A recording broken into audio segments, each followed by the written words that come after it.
Kayang-kaya raw makipagsabayan sa foreign movies ng world-class horror film na Tick-Tick, The Aswang Chronicles. Pagmamalaki pa ng mga nasa likod ng pelikula, inimbitahan na ito para ipalabas sa iba't ibang panig ng mundo. Ang Star Bites sa ni Nelson Canlas.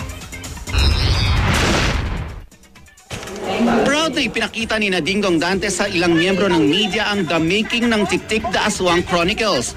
All Filipino ang produksyon at pwede raw itong makipagsabayan sa mga international film. Mabusisi daw ang pagkakagawa ng pelikula. Bawat eksena, sound,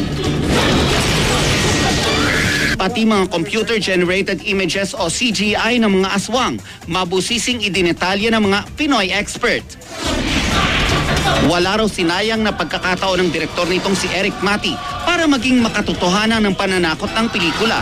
Isang malaking privilege para sa akin na makatrabaho ang napakagaling na mga artists na Pinoy dahil mapapatunayan nila through this film na kayang-kaya natin gumawa ng gantong klaseng dekalidad na pelikula na computer-generated.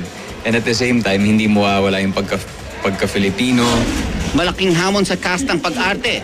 Wala raw kasing kaeksena ang mga aktor dito kundi kanilang imahinasyon at ang berteng tilon sa kanilang likuran.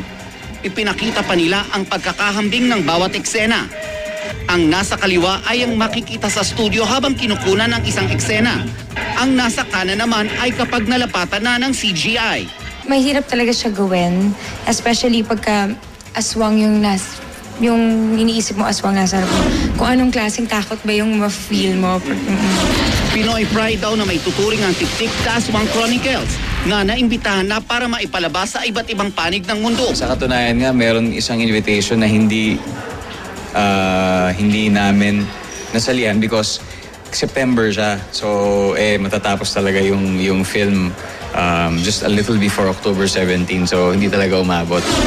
Halos 2 taon daw ito bago natapos at ito raw ang kauna-unahang pagkakataon na magkakaroon ng Pilipinas ng ganitong klase ng pelikula. Nelson Canlas, GMA News.